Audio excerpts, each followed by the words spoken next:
Hey everybody, this is Perch. I've got a lot of mail here, which are reactions to videos. So this is a reaction video to reaction to mail from a video. I don't know. Anyway. It says, hey Perch, regarding your latest video, which in Perch land is all relative, am I right? Anyway, it says, I don't understand how people are still falling for this over-exaggerated bait that these rage bait channels and Twitter comb through to find. Even if I agree with whatever it is they're talking about, I don't want to give these people my time or energy when I know they don't want me to actually engage with the hobby, but instead watch their videos, give them money super chats, and get all my opinions from them. All right, bold statement. Whether it's a comic, TV show, book, or video game, I'd rather form my own opinions, good or bad, and have fun talking to people about the hobby, not watch 100 of the same blowhards bitch because they put Storm in a suit jacket. Don't get me wrong, I've been frustrated with modern entertainment, same as anyone, but someone barfs out the term woke at this point. I hope people ask themselves, is this worth getting upset about, or can we relax for 2 seconds? You read this things. That's fair. I'm getting more and more mails like this, and I'm seeing more and more of the sentiment. And when I look at a lot of kind of YouTube views and other things, a lot of the classic kind of rage channels are losing subscribers, losing views. In fairness, the ad market is down, so everybody's kind of hurting. But still, what I'm noticing is that the core audience that's really buying into a lot of this stuff are people who are really excited by that type of content, meaning, they really enjoy somebody spurting out on a comic book, and they don't really care what the comic book is. They don't even care if it's real. They enjoy kind of the freak out. And in many cases, it's a lolcow or some kind of, they're basically enjoying watching somebody lose their mind. And don't get me wrong, this is the same reason why for many, many years, I used to, every now and then, watch Russian car crash videos. And if you're curious as to what that is, you can go on YouTube and you can say, car crashes, Russia, and you will find this thousands of videos of dash cam car wrecks in Russia. And I don't know why this is so calming of a thing for me, but it was for a while. And then eventually one day I'm like, this is the same shit over and over again. But anyway, it was weirdly peaceful to watch all this kind of chaos going on. And to some extent, that's how a lot of the culture war stuff is now. People who tune in are tuned in kind of excited about watching the car crash. They're not actually trying to get real comic news or information. I think we've all given up on that quite a long time ago. And bear in mind, I'm not going to play high and mighty with you. The thing is, you should go with where your entertainment is. And this is what makes this channel a little bit different, perhaps puzzling to a lot of people, in that I believe, in the words of, well, I don't know who the words is, you should find your bliss. If your bliss is, hating on comics because, you find stuff very entertaining, and I'll give you some examples. I used to watch many, many years ago a channel called Nurkic, and he would shit on comics. He would roast them, basically. And this guy was like the king of roasts. And I realized later there's some stuff he may or may not have done. I don't know what happened to the guy or why he, fell from grace or stopped doing what he do. I don't even know if that is even true. I don't know what happened. Nor do I particularly care, other than when he did the roast of Faith, the comic, it was one of the funniest things I ever heard. Even people who, loved Faith, and even people who, were definitely not into the, the CG or anti-SJW or whatever it happened to be, even the people who are not into that kind of mode, Nurkic was funny when he would go on a huge Bender roast of something. And I enjoyed that. I also will listen to Critical Drinker, and I enjoy, most of the time I enjoy his stuff. Sometimes it's kind of the same bit told over and over again, but I often enjoy his stuff because it's funny. He does a good job with the presentation. I don't have to agree with everything he says to realize he's funny, because he has a good way of presenting. And, there's some truth in there too, for sure. But the real value is in the comedy of, this absurd situation that he's going on about. So I don't think, there will be people that be kind of high and mighty, like, you shouldn't watch these channels. You shouldn't listen to those people. You shouldn't give super chats. Look, if it makes you happy, you do it. Like, be happy. There's so much garbage in life that if you find something that actually makes you happy, that cheers you up, God, lean into it. Unless it's a crime, lean into it. And for a lot of comic pros and, comic journalists, Heidi McDonald, people like that, who get really, upset about YouTubers who are angry. And for that matter, one of the most pathetic things of all time is when you read a comic, and in the comic writer is trying to prove some point about like toxic YouTubers. And it just sounds, quite frankly, like the writer of the comic is pissed because they got roasted at some point online, and they're choosing to kind of like insert their rebuttal into a comic. A lot of people complimented this Gail Simone story in Women of Marvel. It's a recent anthology.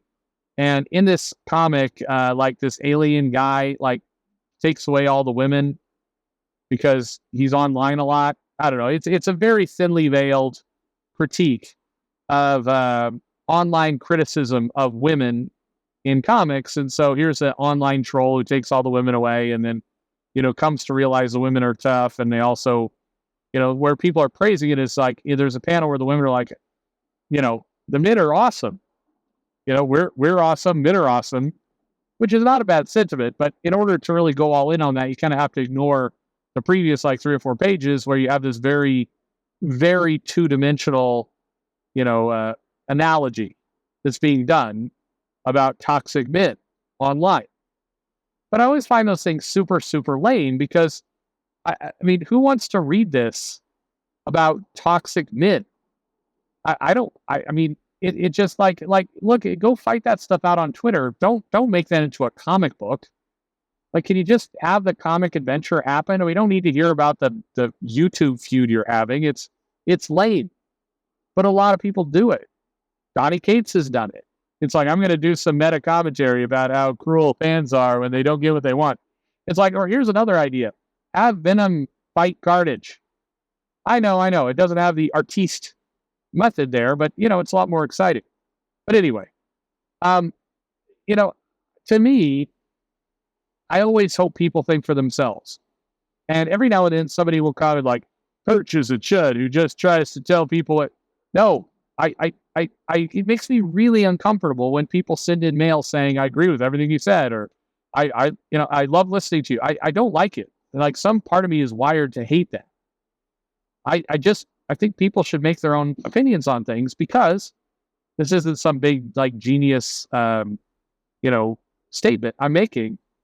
As a retailer, for years and years and years, I sold comics.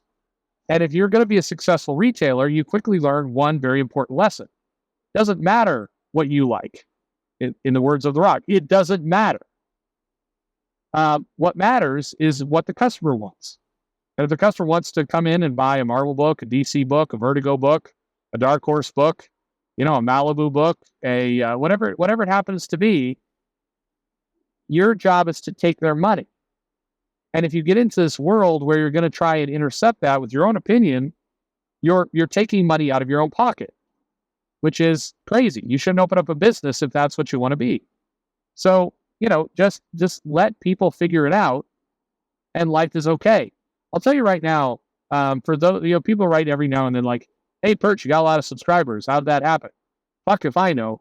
But I'll give you one reason why I think some of it happened is I'm not trying to tell people what to think. I'm giving, like, here's an opinion. Here's a comic I like, don't like. Here's my reasoning.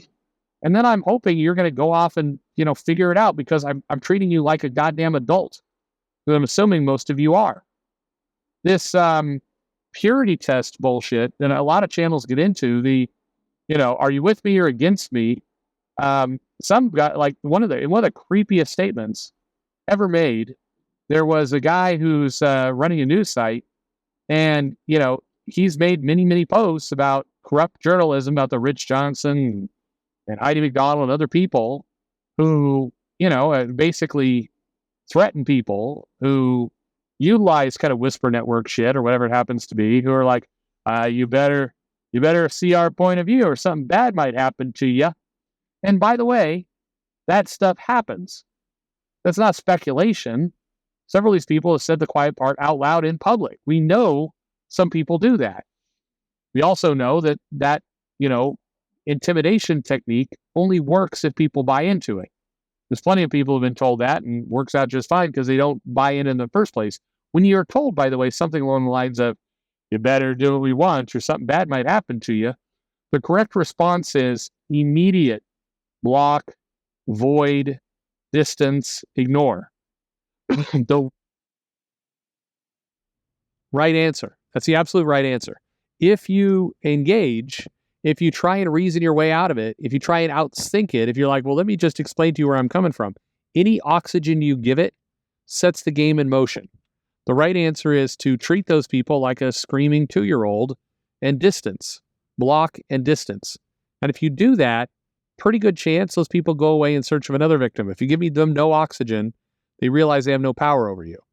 But anyway, this guy who's decried correctly, by the way, I agree, that behavior, turns around and basically threatens somebody from the Rippaverse with the, I'm the only one giving you positive coverage. You might want to think twice about what you say to me. It's like, bitch, why you type this in a public location?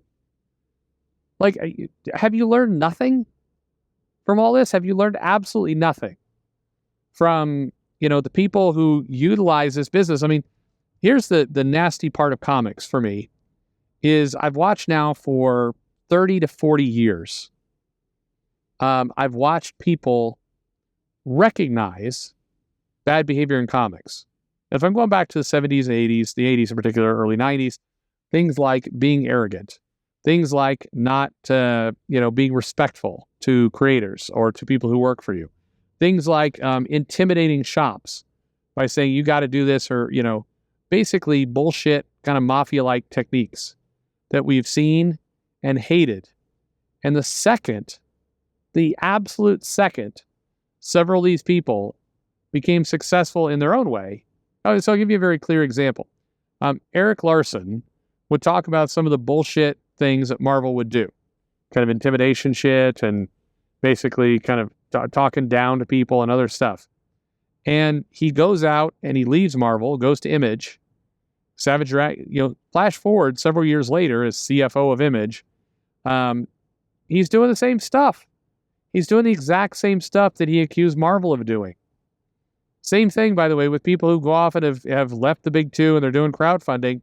Why are you now acting like a prick, just like the people who treated you like garbage back at Marvel or DC or wherever you came from? Why?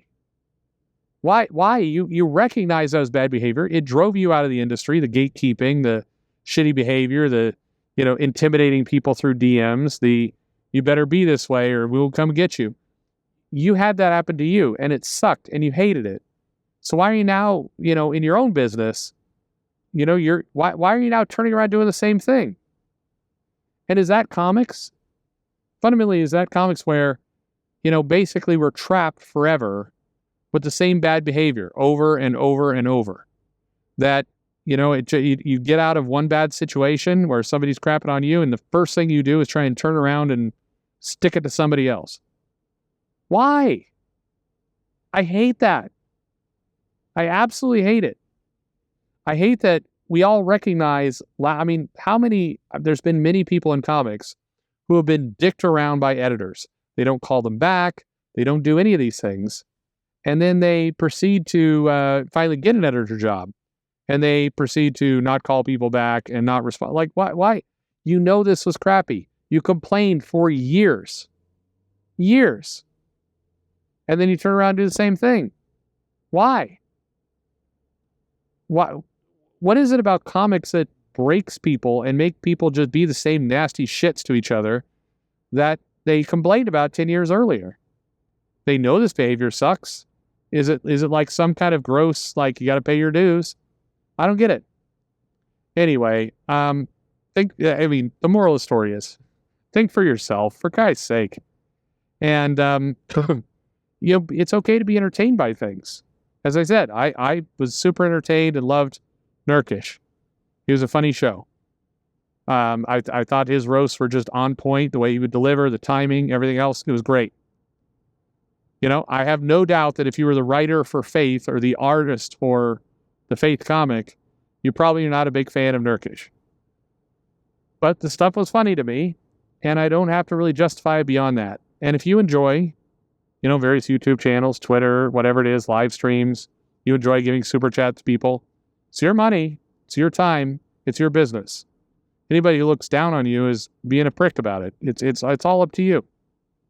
But, I don't know. I think I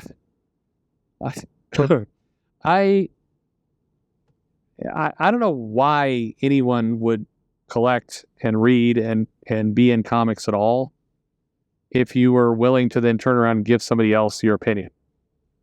Like, I don't even understand why you're wasting your time. If you're not going to make up your own mind about things, what are you doing? For what it's worth. Thanks for listening.